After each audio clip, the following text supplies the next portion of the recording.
and welcome to Loving the Time of Hydra, the Agents of S.H.I.E.L.D. 10th Anniversary Podcast. We're bringing it back to March 24th, 2015. Oh, you won't believe it, but Uptown Funk was still the top song in the U.S. The top movie at the domestic box office was the Divergent series, Insurgent. The Opportunity rover completed a Martian marathon, marking the first time any vehicle had traveled more than 26.2 miles on the surface of another world. Buffy star Allison Hannigan turned 41. X-Men The Dark Phoenix's Jessica Chastain, what she's best known for, of course, turned 38. And Lake Bell, who plays animated Black Widow and animated Poison Ivy, turned 36. But the most important thing that happened on March 24th, 10 years ago, was the Agents of S.H.I.E.L.D. episode Loving the Time of Hydra, aired on ABC at 9/8 Central. Hello, I'm Jamie Girac, and I'm here with my co-host, my boyfriend, and level 2 Agents of S.H.I.E.L.D. fan, Tony Paletto. Hi, Tony. Hi, Jamie. Hi, everyone listening along. It's our namesake episode. This is so special. I've been thinking about this episode for months. I wanted it to be extra special. And guess what? My dreams came true because it is extra special. We got an awesome guest today. You've seen her on Castle, NCIS, Grey's Anatomy, films like Fatal Affair, and American Sicario. But if you're here today, you probably know her best as Agent 33. Maya Stojan is in the house, everybody. Welcome. Intro. Thank you. Hi, everyone. Oh, I'm so happy you're here. Me too. I wanted you today to be on this episode for two reasons. And the first one, we named our whole show after this episode. So that's obviously special. And you're who I think of when I think of this episode, which is funny because you're not really in it a lot, technically. Right. I'm so honored. Yeah, I really guessed her. I was like, oh, it's been 10 years. She might not remember. She's either going to think I tricked her or that I think nanomaths are real. Well, I think they all kind of had to mimic my tone, I remember, or like my gestures. And I think they all did phenomenal. Like when I was rewatching it last night, I was like, oh, wait, that is kind of my mannerisms and my pattern of speech as, of course, Agent 33, not in real life. But yeah, so I thought they did phenomenal. Yeah. Oh, I love to hear that. We're going to dive into that a lot.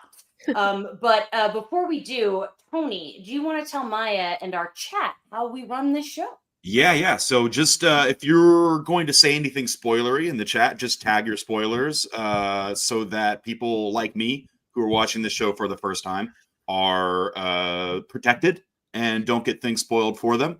That would be ideal. Also, because we have Maya here, Jamie will be taking this opportunity to go deep on the character Agent 33. And these are things that I can't hear and not allowed. So we will be doing our favorite segment, Tony Leaves the Room, earlier than usual to give Jamie and Maya the floor on this. We're kicking him out. Maya, before we get really deep into this episode and Agent 33, I have to bring up kind of a full circle moment in your career. Because in 2010, you played Stan Lee's assistant in an episode of Entourage. I know. The things like that in my career have happened. And let me tell you, it has nothing to do with me meeting Stan Lee at that point. It was just, yes, it was a full circle moment. And I remember, Entourage was my first ever co-star, I believe. Wow. And it was my first ever role. And meeting Stan Lee was just like, just mind blown. But I was truly, I want to say a nobody. It's not that I was a nobody, but I had, no experience whatsoever. And I think on Entourage for 2 seconds. You'd have to really just pause and open a door. Yes. Oh, you've watched it. Okay, great. But yes, and then the fact that then, 4 years, what was it? 4 years later? 3 years, 4 years later? Just about 4, yeah. Yeah, just being able to play this dream role just felt so magical. That's pretty amazing. And kind of a fuller circle. Obviously I was looking at your IMDb page, and you have a movie, a project coming out called Bite that was directed by Mariah Walker. And Yes. she was in an episode of Agents of S.H.I.E.L.D. I don't even know about that. What? Which episode was she in? She's in a season 1 episode, Seeds, which they go to Shield Academy, and so she's like a Shield Academy student, basically. And She's one of my best friends. We have not talked about this, and she's been my best friend for I feel like I don't know 5 years, 6 years. That's so funny that we've never made the link. Yeah. Wow. Okay. Well, now you have to call Okay, her. well, now we have Yeah, to talk about next time we're on the phone. Yeah. Mm-hmm. That's really funny. I love that. So you already talked a little bit about how so you said that Ming Na Wen and other actors were mimicking you, like like watching your character on screen, knowing that it's your character. What was that experience like as an actor? Was there like a process to it where they kind of developed your character mannerisms and stuff? Yeah, I mean that would be a question to ask them, but I do remember Mingna and Chloe specifically telling me that they had watched kind of the mannerisms and my voice tone from previous episodes before, which I think was only 2 at that point, right? Or something like that. And so yeah, I feel like they captured that my essence as Kara really beautifully. But from as far as I'm concerned, I mean, yes, of course I had to watch it and know what happened in terms of my character for future episodes. And that said, you know, it felt totally in alignment with what was about to happen, you know? Cool. Yeah.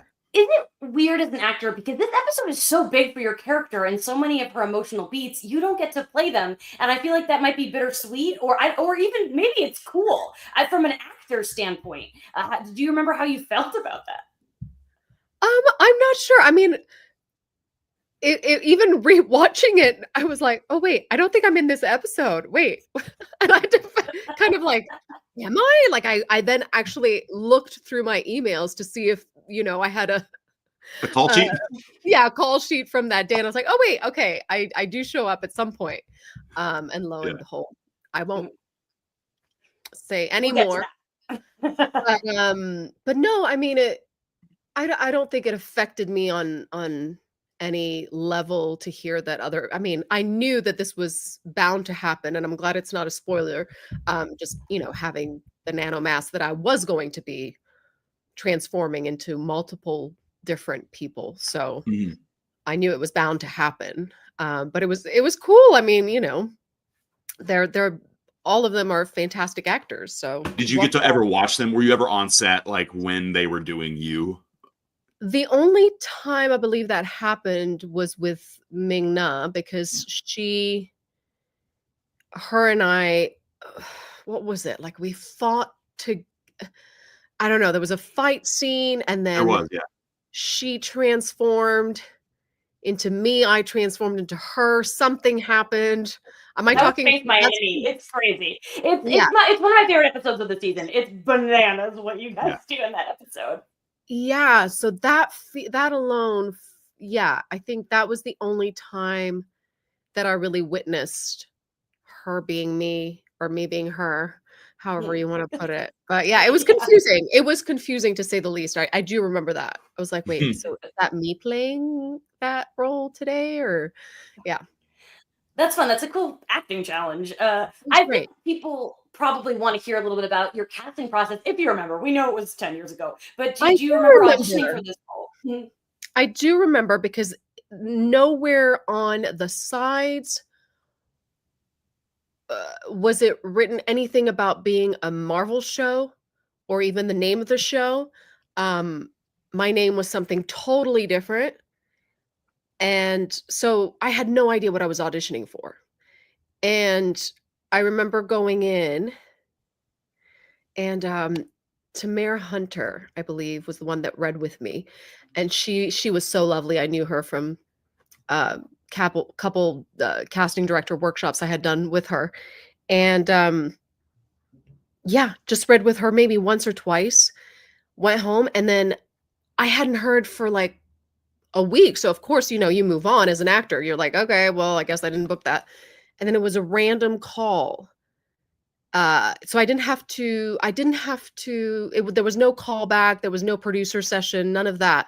And then they finally told me, my agents told me, it's like, it's Agents of S.H.I.E.L.D., you're going to be a Marvel character, all of that. And I was like, what? Because, yeah, I mean, it was an extraordinary feeling for sure. Yeah. Our last guest, Gio, he was a stunt guy, but he had an acting role in the previous episode, and he said the same thing, that he auditioned and didn't hear back for like a long time. He just said, "Oh well, I guess that's the way they do it over there." They're trying to torture you. Yeah. Or I mean, you're not even, you get, I don't want to say so many auditions, but you get auditions enough that you move on after a couple days or so that you don't hear. You just like, well,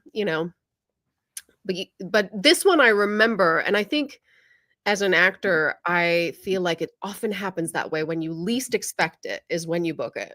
Yeah. The times where I'm like, I did a fantastic job, like this is the one, like that, nothing ever happens from that. But when I'm like, well, who knows? And then you're just full shock, like, wait, what? That one? Yeah. That's the one they want me to do?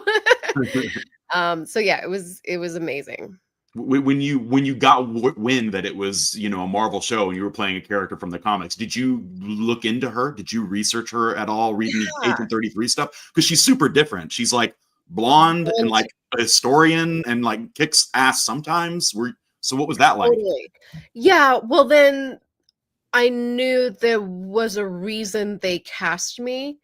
And then I was like, oh, well, I guess I'm the same, similar skin tone, hair, Ming-Na, Chloe, like, Okay. because yeah, I looked her up and I was like, whoa, like I look nothing like that. Yeah. So I don't know. The answer is I don't know why they picked me. My assumption was along the lines of like, after I discovered that Ming-Na and Chloe were gonna transform into me, and I figured maybe it was easier to find someone similar height, similar hair. Like, I'm not delusional and being like, my acting was just the most phenomenal. Like, you're not the only 5'5" brunette in town. Your acting must have done something. Like, yes, that too. I didn't even consider that. Like, oh, it does make sense. There's, there is a quality there. But a fun thing about Kara in the comics that I really love is that she's like a Hercules connoisseur. Like, she's like knows all the Hercules. And Brett Goldstein played Hercules in the latest Thor movie, and that had me thinking: do you keep up with the MCU? Do you watch it? Did you like see Hercules and be like, I know all about him? No, to be honest. Short answer. No, but no, but yes, I mean, I definitely researched all the Hercules, researched all of Kara at the time. Now please don't quiz me on it because it's but I do remember doing that research and thinking, wow, how fascinating. Like, what a random liaison, of those two worlds, for sure. So when this was airing, Castle was airing at the same time. So people could literally see you on that show on a Monday and then see you on this show on a Tuesday. Were you ever at any point filming them at the same time? Yes, I was. It was wild. I mean, yeah. Gosh, what those were the most amazing days. I mean, talk about a dream. So yeah, no, there were times where I had to play Tori Ellis on Castle, which is, super tech nerd. And then I think it was probably the next day, then I had to be Agent 33 on Agents of S.H.I.E.L.D. And I remember thinking, like, this is the life, like, this is what I want. Yeah. Yeah, and they were airing on the same week, or can't remember exactly, obviously, the details, but I just remember loving it. That's wicked. Cool. There's a lot of fandom crossover too. Like, a lot of S.H.I.E.L.D. fans like Really? Castle. So, there's some love for that character in the commons as well. So you've got some dual fandoming happening right now. Speaking of the fandom, I think this is really interesting. So the love in the time of Hydra can pertain to a lot of people in this episode, but I think it is mostly about Ward and Kara. And I learned from friend of the show, Jackie Rogers, that there used to be some debate that Ward was brainwashing Agent 33. Also, I don't honestly just think he was kind of gaslighting her. Do you think, like, do you think, have you heard this debate before? I have not, but I can see why that would happen, because even just watching it last night, I was like, interesting. Just his behavior towards me and his caretaking. And I know I say something, well, actually, spoiler, maybe. No, maybe not. But yes, I'm very much like, I have nothing to offer you in return, and him being my savior. Like, what are really the reasons behind? I mean, is it truly love? Is it true? I don't know. I don't know. Mhm. I know how I felt, and I felt truly in love with him, as my character, and truly felt like he really cared about me, and he was the only one that was really there for me. Oh, I like hearing that. That's we like love to hate Ward. So We I'm do. always thinking the worst of him. But I do think that there, even if it's like a toxic weird love, it's kind of like Kingpin and Vanessa over on Daredevil. Like they're it's messy, but it doesn't mean it's not true. Right, exactly. There's that toxicity that's there. But I think, as the character, you never really want to look at that. You don't want to judge it. You want to just go to the top of your emotions and feel what you feel. Like, just reading it, I was like, she loves him. She believes she loves him, That's right. So I did. Well, Icky, I love it. It's great. Before we kind of go through this episode a little bit, we do have to shout out that it was written by Brent Fletcher and directed by Jesse Botko, who directed a lot of the show. And then Ward has neither Ward or Agent 33 have been in the last few episodes, so like they're finally back. We haven't seen Ward in a while, but Tony, I have to ask you, watching this for the first time, what do you think of Edward James Olmos showing up in this episode? Fucking love Edward James Olmos. He's one of the coolest actors. There's so many things I could say about Edward James Olmos, but like, he shows up for 2 minutes in Blade Runner 2049, and this is about around the same time as this show. This episode would have aired, but like, he just brings so much power. There was that movie that Joaquin Phoenix did called I'm Still Here, where it was like a fake documentary about him becoming a rapper, and it's kind of weird and indulgent, but like, I remember vividly the trailer for that movie just being like this really beautifully cut 1 minute trailer to Edward James Olmos's voice telling Joaquin a story about, you're a water drop, you're on a mountain, and then you go into the sky and you come down and you're like, what am I doing in this riverbed? I'm a mountaintop water drop. And it's like beautiful. Like, I don't like that movie very much, but I've watched that trailer periodically just to hear him be so poetic and cool. So like, just to see him walk in and bringing all the authority that he has, that is just gorgeous. Oh, I love the man. Maya, did you spend any time with him? I know in this episode you don't. I thought you do eventually. Well, to be honest, I don't even remember on screen, but off screen, yes. Off screen, yes. Just nicest, down to earth human. Yeah. Wonderful, brilliant. Yeah. One of these days, after Agents of S.H.I.E.L.D., we're going to make him watch Battlestar Galactica, but not today. That's not what we're here to talk about. You got it. I know that, like, I'm sure, like, you have not sat down and watched all 7 seasons of Agents of S.H.I.E.L.D., but, like, you watched this episode yesterday, and just as, like, a television viewer, what generally, what were your thoughts on this episode? Did it grip you? Was it more like, when am I showing up? No, absolutely. No. I was like, okay, when is my turn? No. I thought it was great. It was full of twists and turns, especially between Bobby and Hunter. Is that their character? Mm-hmm. Yeah, just a lot. I mean, yeah, it felt like a lot of twists and turns. Ming now so agreeing about Chloe's character and situation. I don't want to say too much. No, it's okay. So you're towing the line perfectly. But no, I felt it definitely. I feel like every episode that I watched of Agents of S.H.I.E.L.D., I mean, I don't want to say was a fan. I am a fan. I think it's such a well done show. There's just such great characters, and just you can justify everyone's behavior and what they're going through on their journey. And yeah, it's just a really cool show. So just rewatching it, I was like, oh, this is awesome. Like this is, yeah. So great episode.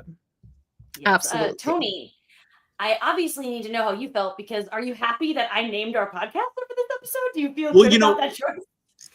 I feel like when we were talking about starting this podcast, you were like, I think it would be cool if it was like an episode title, because there's some really good ones. And you threw out 5 or 6. And I was like, I mean, Love in the Time of Hydra is the best one.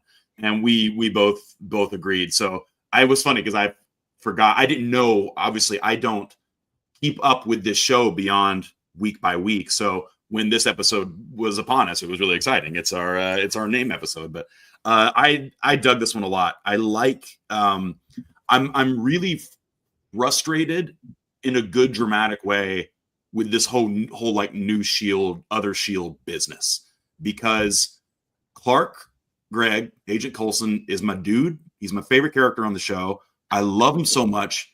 He's compassionate. He's got it all going on.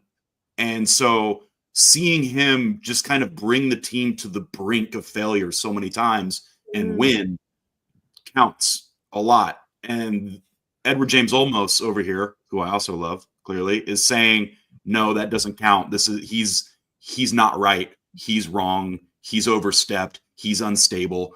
And to watch like Bobby, to watch Hunter like sit there and have to take that and answer sincerely that they're kind of right is like, they are kind of right. And it drives me nuts. Like as I said before, I never thought that Mac and Bobby were doing anything secretively malicious. I knew that they were still on our team. So when it's revealed that this is where we are, I'm frustrated, but nobody's really the villain in this situation. You know what I mean? Mm-hmm. That's my that's a good point. It's a little sad. It's like, what's going to happen? It hurts my feelings. I love that. Yeah, sorry. I was going to say also, Love in the Time of Hydra. It just applies to so many of the characters. It's not just, I feel, yeah. There's so many different types of love going on. Yeah, yeah. 100%. It's a great title. Obviously, in our context, it's about me and Tony. So it's just, depends on the day. Love that. Speaking of love, the episode starts in a diner that I think might have been the same diner they used last week. Not 100% sure, but I think it was. And this is like a real Pulp Fiction nod. Right? Yes, yes. Down to the pumpkin pancakes, because Tim Roth is called. I didn't even catch it. Oh, come on, Tony. That's amazing. The first thing my husband was watching it with me, and that's the first thing he said. He was like, "Is that the diner from Pulp Fiction?" I was like, "I never even thought about that," but yes, it sure seems like it. They're doing they're doing the whole pumpkin honey bunny thing. It's really cute. Tony, I'm curious, like, Maya talked about it a lot. I just want to know how you're feeling about this romance. I don't like it, because I don't. Sorry, Maya. Like, I think Agent 33 is quite unwell. Like, she literally came from like this history of having her mind manipulated and taking commands based on like verbal cues and like a brainwashy super soldier kind of way. And now, as soon as she's free, she has this romantic fixation on a provider. She needs directives and she needs a director, and she's got it in him. I don't think it's good. I think it's bad. I think it's dangerous. I haven't seen beyond the episode. I'm worried about your feelings and how you're going to get through this. Thank you for worrying about me. And it's funny because even as you were talking about, just the lines are blurry, right, between evil and good. I mean, I know, that maybe perhaps not for the viewers, but at least in my eyes, I was never the bad guy. I was a victim of my circumstances, and I was doing my best to survive. And I fell in love with this, wonderful man that saved me, and I can't imagine anyone not loving him. Sure, you're right. You're doing your job correctly. He has just been it's hilarious for me to hear this. Yeah. Yeah. Tony needs to be Agent 33's therapist, I think. Probably. We have to talk a little bit about the sky of it all for this episode because Gemma and Fitz are butting heads about it again. Gemma compares her to the Hulk, and I was like, how can we make this sad scene fun? So Maya, I'm going to throw one at you if you need a second to think about it. In real life, is there a Marvel character or a Shield character that you think you're most like? Ooh. A character that I'm most like on the show. Ooh. I know it's a tough one. And that's kind of the beauty of it. I mean, I could because I was immediately looking at, Ming-Na, Chloe, Elizabeth, the female leads. I am pretty analytical, so the person that came to mind is Elizabeth, and it's probably the person I remained the closest with past the show. So I could see that, and I could see, but I can also see, just the old teenager version of me being Chloe's character, where Sky. Sorry, I should say their Doesn't matter. That's okay. But Sky's character, just with the anger burst and just like her being very emotionally available, if you will, put it softly, mildly. But yeah, and I can see myself in all of them, really. And it's the same with Ming-Na, just like being I feel like she's just such a queen, like she's just so embodied and confident, and just, yeah, she's like the higher how I wish I was. Yeah. I love that. That's always a risky question, but wow, did you nail the answer? So I'm glad I asked it. Tony, Sky eventually gets taken to the Avengers safe house. She gets these protective gloves from Gemma. I just want to check in on how you're feeling about the trajectory of the storyline. Watching scenes like this is one of the things that makes me like constantly be defending Coulson, because he's so paternal, you know what I mean? Like he's doing such a good job of caretaking Chloe Bennett's character in this. So I think she's I started this show in the first few episodes of the first season not liking the character of Sky, and then by the end of the first season she was one of my favorite characters on the show.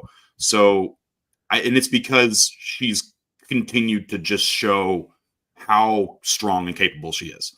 And I trust that she's going to get a handle on this. Obviously, I mean, it's a TV show. I know she's going to get a handle on it, but like her arc and her performance. And I think like, I'm proud of her. I'm like, she's gotten, the fact that she's gotten this far, that she's still making an effort and keeping her wits about her is commendable. So I like that scene a lot. Cool. I love that. Jumping around a little, I want to talk about the nanomask because, though, we've seen it in the Winter Soldier. It's such a big part of this season. It's funny to me that you can only download 3 faces. I think that's a really funny detail about it. But Maya, do you remember, what was that like on set? What do you hold? Like, you have nothing? Do you have a tennis ball? And is your face completely practical makeup? Do you have any dots on there? Do you remember how they did that?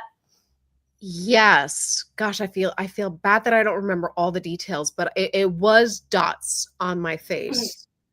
And I don't remember. I think there was a mask there. I could be inventing that though. My memory, I don't know. But I feel like there was a see-through mask, something going on, and I do remember putting on the mask.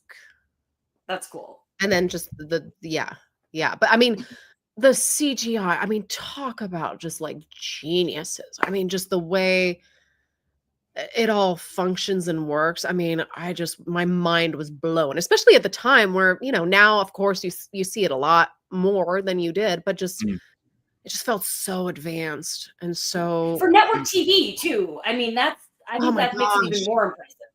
I know. We're always shouting out the effects on this show. I know. Yeah. I mean, I'm blown away by them for sure. And just such lovely, incredible humans. So shout out to them as well today. And Mark Kolpak, we love him. So we gotta talk about like what is kind of it gives me the ick so hard, but it's such a good scene where the Kara coming out as Sky scene. Ooh, Uh, yeah. it's just like it's upsetting on so many levels. Do you remember like reading it or seeing it for the first time? Because I just typed in my notes like this poor woman. I just like feel so bad for this character. Yeah, but it's so funny because again, like remembering it, I did not come from a place of like, this is weird, this is sad. I was just like, well, yeah, I mean, I feel like that's what he wants, and I want to give him what he wants, you know? Um, so it did not give me the ick. I was kind of like, oh, this is kind of hot. This is kind of um yeah, I mean, and then That was my takeaway too, by the way. yeah, and I was like, okay, I'm glad I'm not alone. I'm glad I'm not just a total creep. Yeah. And I felt even after watching it, and when he's like, "That's not what I want," I feel like that's a win. You know, it's like, well, Yeah, he didn't Totally. want her. And agreed. I felt kind of like, wow, he really loves me. You know, it was kind of a confirmation. I was doing this for him, thinking there's no way he could possibly love me. Yeah. And the fact that he's like, no, I would like that. The love just exploded right then and there. I was like, all right, we're in, we're going to end Yeah. up together. It's going to be great. Right into the Love I it. sunset. love Brett Dalton's delivery of like, I'm not saying. I Yeah. know. Like totally convinced of it. I love that line delivery. It's one of my favorite moments for him. Tony, I just want to know how it felt for your brain to hear Ming's voice coming out of Chloe. It's weird. Like, what do you? I mean, it's kind of weird. Like, it was her just like all of the women on the show are gorgeous and they all have their own attractive personalities. So it was like this is the weirdest amalgamation of entities that have influenced Ward in some way. So it was like it's very psychosexual. I thought it was super interesting, but I also was like most satisfied with Ward. Like it's like he's always reeling me back in. It's like I can't stand Ward, but his denial of the advance was a pretty classy move. So I'm like, oh, respect to that. And I still don't know what he's up to. I don't know what his plan is. I don't know his plot. I think he is in between good and evil. There's this whole other gray sphere he's operating in. So like, yeah, it was strange to answer your question. That's so funny. I thought everyone loved Ward. I must be on another planet. But maybe I've only seen it like up to now, right? So like Right. I'm expecting some kind of retribution down the line. I don't know what happens. Yeah, and it has to be noted, like, I love to hate him. Like, I love his character Right. because it's I love a villain. I love and he is like he's so deluded and it's fun to watch. Yeah. I want to move on to the whole military base because I freaking love Talbot. He's just such a funny character. But there's so much going on here. He's getting all these women. He's smooching their faces. And the one thing so funny, by the way, the cheek thing. I can't. Oh my gosh. Oh, and like obviously you have to suspend a little bit of disbelief because like they're obviously not sticking people's heads on your body, and like there's like a guy playing him, and this guy Shannon McClung is his name, and he's credited as short officer, which really makes me laugh. Do you remember? Did you meet him? This guy that played you? No, I did not. I didn't meet any of the people that day. I mean, I met Talbot, but his wife, that scene also was just so crazy when he's, telling her to get on the floor. Anyway. Yeah. So no, I did not. I like how much of that sequence was just like fucking up Talbot's life for a day. Like he just started out having a real nice time talking about riding lawnmowers, and by the end of it, like he's humiliated himself. He's failed to stop a security breach, and his wife is not sleeping with him. Like they just wrecked Talbot's day, and that was such a good like comic sequence. Yes, I forgot how comedic that whole scene was.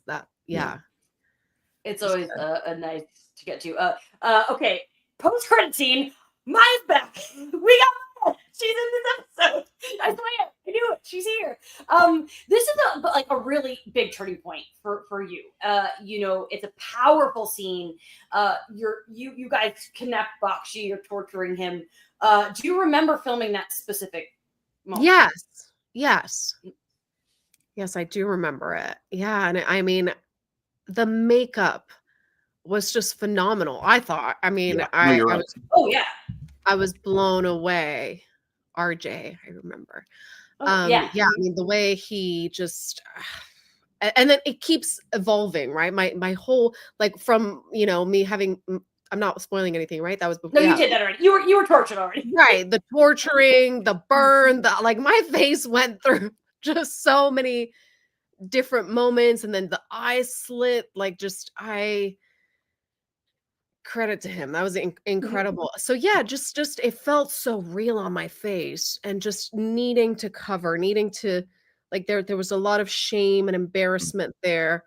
And then just Bakshi's Simon, there was so much joy in that revenge. There was so much, just it felt so right. I love the way you say it really won't make a difference. Like, you're not here to Right. get anything from him. You just want payback. And I like that Yeah, about yeah. Feels so good. Yeah. Getting tortured by a 1997 screensaver on TV. Right. I saw that. I was like, oh, okay. Yeah. Oh, that's funny. We are gonna kick Tony out soon. Before we do, Tony, we went faster than we normally would through the episode. Was there any moment that you didn't get to comment on that you were like, I must discuss this? Yeah, I would only say one thing, and that is that the thing with Mac lying to Ming's face, he's a really talented liar, and that is kind of surprising. He's just such a big teddy bear, and he's such an emotionally available character. So I was like, oh man, you're really good at the spy part of your job too. So that was really interesting to see. I'm concerned about the friction that is causing. But no, I think that's basically all my points. Beautiful. We nailed it. I'm so proud of us. Before we kick Tony out, so each week in this arc of the season, we have the Art of Initiative, Art of Evolution. Every episode gets its own poster. I love this week's poster. Maria, do you have this one? It is a board and multiple faced Agent 33. This was created by Annie Wu. She's a comic creator who worked with Marvel and DC. And Tony, you'll love this. She also was a storyboard artist for Venture Brothers, which we were just talking about last night. And I want this poster because it's the Love in the Time of Hydra poster. It's episode poster. How do we get it? Maya, do you have this? It totally rings a bell. And I was gifted so many beautiful posters, and I had them at my old home, and I have them somewhere. This one for sure I've seen. It is stunning and beautiful and so poetic. I feel, I'm seeing it for the first time again. Let's put it that way. Yes, and I had never seen this one until today. Some of them I've seen in many. Next week's episode I used to have, but we raffled it off at a con last year. But this one I'm like, we need to find this. I need this in our home because it's beautiful. It is. Speaking of beauty, that's not a good segue. We're kicking Tony out. Tony, it's time for me to get out. Great. It's time for me to leave the room. Maya, such a pleasure. Tony. Good luck with your journey on this show. Thank you. I feel like I'm gonna need it. Have a good one, guys. Have a great one. Bye. Take care. See you later. He's in the other room. We live together. It's just easier to podcast. He's just closing the door, putting headphones. Yep. Yeah, exactly. This is where I'm like, oh, I'm a loud person. I'm from New Jersey. I have to tone it down a little bit, We'll keep it low. No, yeah, you can yell. He can't hear you. Okay. Yeah. So I do want to just jump right into Kara's end, because this death is the death in the show is so tragic, and just gets shot by Ward accidentally, and he does in the next season, it makes him go crazy. He really spirals. But do you remember learning about how she would go out? How soon in the process did you know your character was going to die? I think it was the episode before I got a call. How wonderful is this? I got a call from the top producers and writers. And they were like, it's nothing you've done. It's just the way the story goes. And they were just so wonderful about it, which was so great. And I don't know that I had any clue that it was going to happen, but I was like, at some point, something's got to shift. Something's got to give. We can't just be, Bonnie and Clyde Happy. forever.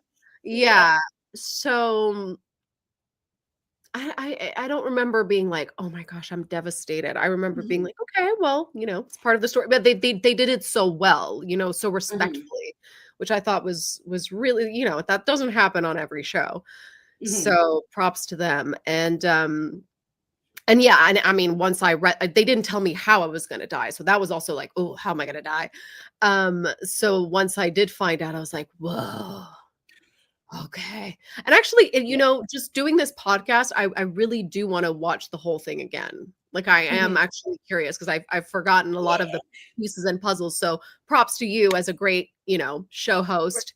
Creating that's what I'm trying to do. Yes. Well, you're doing the conversation going. You're doing the fantastic. I hope that you I hope you watch Seeds with Mariah, her episode. I hope that you call her up and say, let's watch your episode. Yes. Do you know what season I'll talk to her. It's season 1. It's season 1. The episode's called Seeds. Yeah, we definitely didn't know each other then, for sure. So yeah, I think that's so funny. As we've talked a lot about, we may hate Ward, but we love Brett, and most of your time on the show is spent with Brett. Do you remember, I know how on sets there's a lot of downtime. Do you remember having any fun goofing off behind the scenes? Oh my gosh, absolutely. We actually, he saw that I was doing this podcast and commented on, on Instagram through my story. So I was just like, oh, how have you been? And yeah, we remained friends, past the show, and he's just a great guy. I mean, he's we had a lot of fun.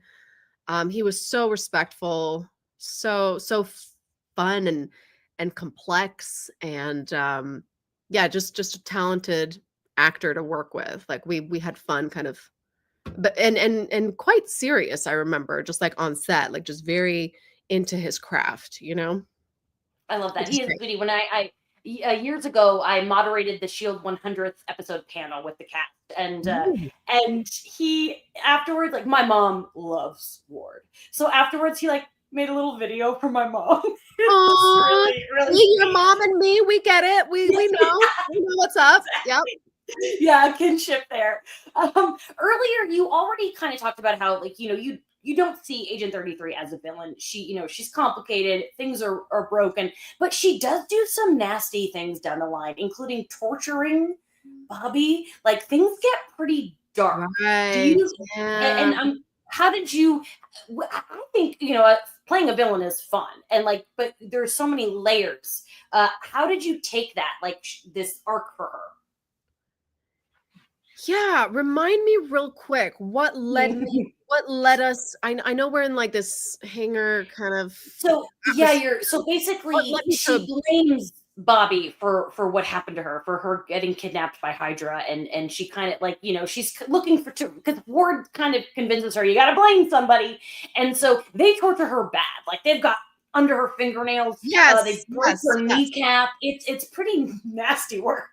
No, and I remember all of this. I just had to have a challenging time reminding myself what was the trigger point for her, or was it just fully Ward, telling me that she had done this to me.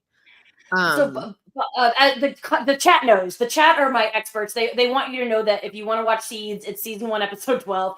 They want you to know that Bobby gave up the Shield safe house that Agent 33 was in. So basically it was just about closure.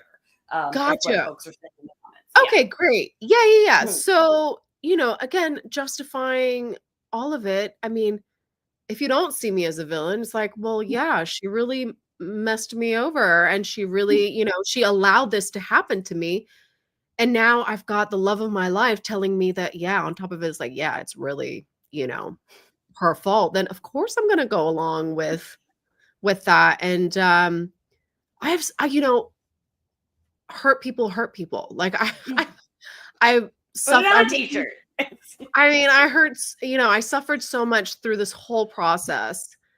And yeah, this is my revenge era. Like, and doing it with someone who is on board with me, like what could be better, you know?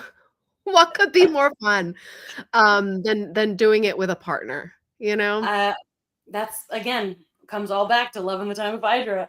Yeah. This is, a basic kind of question that we, in my interview life, we like to ask sometimes, which is just like, do any memories stick out, like from the set or anything, like whether it was behind the scenes or something? You talked a lot already, and I know it was 10 years ago. So if you're like, Jamie, I'm done.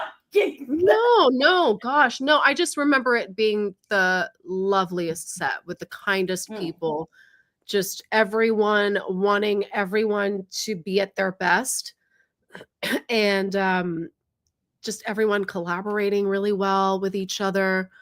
It was a very jokester kind of set as well. Like, yeah, everyone was just super fun. Memories that stick out.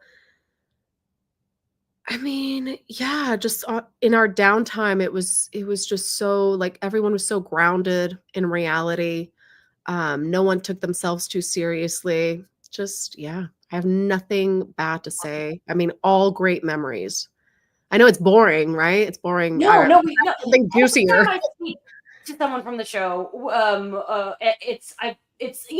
one's gonna be like, it was bad. No one's gonna say that, but you can tell by the way everyone talks about it that it genuinely was good, and that's really sweet. And that's part of the reason why I do this, because it's just so lovely.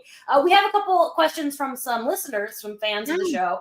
Our Jeremy, he is our avid Shield props collector. He has over the years acquired many things from the show. So he wants to know if you kept anything. Like you said, you had some posters, but do you have any props? I mean, I do have my Hydra sweater on. Just saying. Oh my god. I mean, that's incredible. I can't believe I didn't clock that. That's amazing. I have one Hydra one and then one Shield one, but I was like, okay, love in the time of Hydra. So no, I mean, have I kept anything? Yeah, I and these were gifted to me at Comic-Con. One of the Comic-Cons I did. But did I keep anything?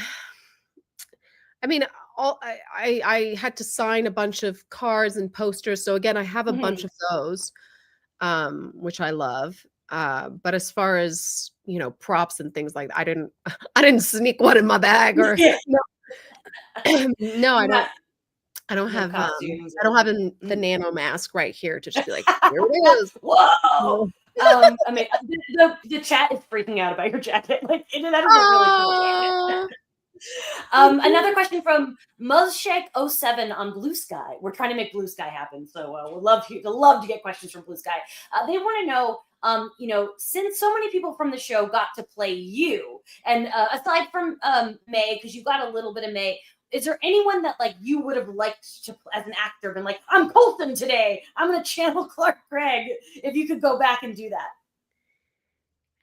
If I could channel anyone on the show.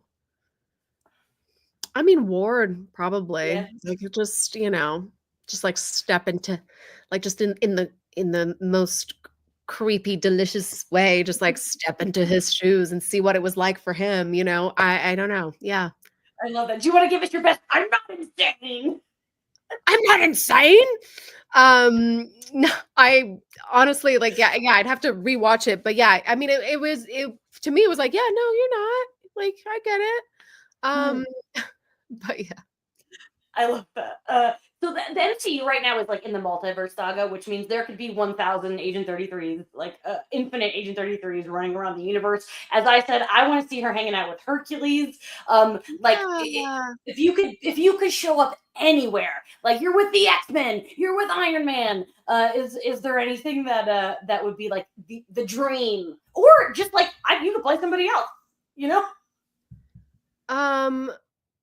I mean, I love Iron Man, I do. I love Robert Downey Jr. I feel like, yeah, sure. I mean, any of that. Like, if someone called me and they were like, they want to bring you in as Agent 33 on, one of the Marvel movies, shows, my mind would be blown and I'd be the happiest human alive.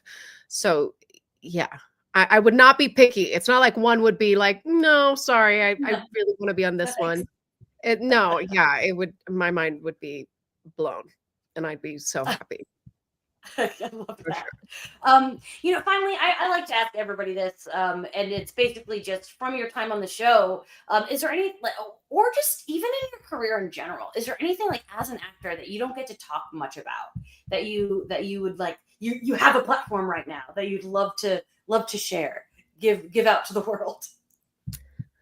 What would I talk about? I think just about how wonderful it is to be an actor. I mean, I'm sure it's talked about a lot, but just how blessed are we to do something where we get to play, at our job. We get to have fun. We get like I just feel like the craft is just such a beautiful, all immersive way to connect with humanity, have compassion and empathy. And as I said, like I didn't see myself as a bad person. Like this was, all justifiable.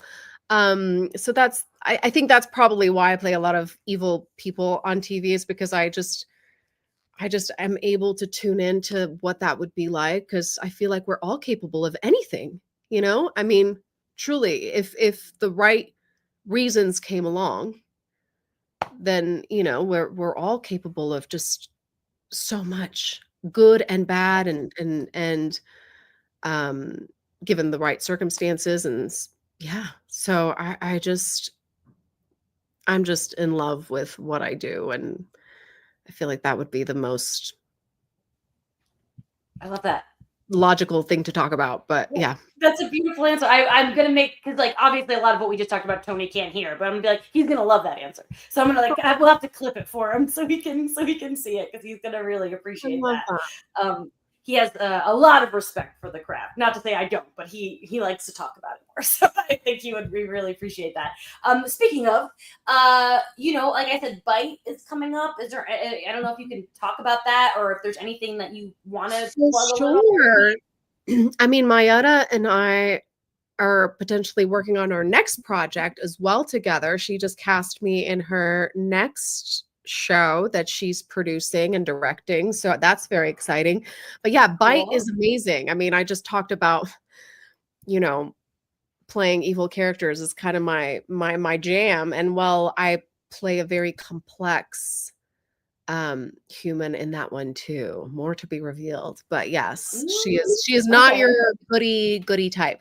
Although I've played a lot of wonderful humans that are perfectly normal and kind and great. But I my preference is complex characters. Of course, yeah. I like to picture you in 2010, like making like 10 pages of backstory for Stanley's assistant. Like, what was she like? What's her story? Oh my gosh! And at the time, that was everything. I mean, that too. People probably don't talk about that enough. Just like a one-liner on a show like Entourage felt like this is it. Like my life has been made. I have a line on a TV show. It was just the best news ever. And then, I think I remember like a bunch of it was cut or whatever. And, when you're new to the industry, you're like, what did I do wrong? But then you realize, okay, well, it's nothing to do with me. But yeah, no, I mean, just even those one-liners, if you have any actor friends and they tell you they've got one-liner show, just make it a big deal, because it is. Oh yeah. There's hundreds of we people. live in LA. I got lots of extra friends, and it's always exciting. We know the hustle. I feel like your background, is this your self-tape background? Yes. I mean, I have a bunch of them. I'm actually in my garage, and I'm so warm. My 2-year-old is napping inside, so I was like, gotta be here, gotta wear the jacket, like gotta sweat for this podcast. It's all worth it. We appreciate you. That's so nice. Thank you so much. Where can the people find you? Like on social media, or Yeah, I mean, I would say on Instagram is probably the easiest. Maya.Stojan. It's spelled, Stojan. Yeah, I mean, that's probably the easiest where they can find me, but I'm just so glad to Great. be here. Thank you again. This has been so much fun. Like I said, I wanted Love and the Time to Hydra 2 special, and you helped make that happen. Tony didn't. We kicked him out really soon, so I want to shout out Stephanie at Eclectic Music for doing our art. Ryan Mira of Yellow Pills for doing our music. Reminder to follow us at LeoPod on Instagram, Blue Sky, all those places. Like, subscribe, share this episode, tell your friends. Maya was on. They got Maya. Look at Jamie. She's doing so good getting people on this podcast. You were made for this, Jamie, by the way. Like, you're such a good host. You're incredible. Thank you. That's really sweet. Thank you. Thank you so much. And of course, I want to shout out to producer Maria. Thank you, Maria. You're very welcome. Next week, we are back with the episode One Door Closes at our new time, 1 p.m. Pacific. Our April schedule is going to be a little weird because the Lido crew is going to Japan. So keep an eye out for our schedule. That's going to be fun for a couple weeks. Thank you again. Thanks to everyone in the chat. You guys were having so much fun today, and we appreciate you. We'll see you in a week. Goodbye.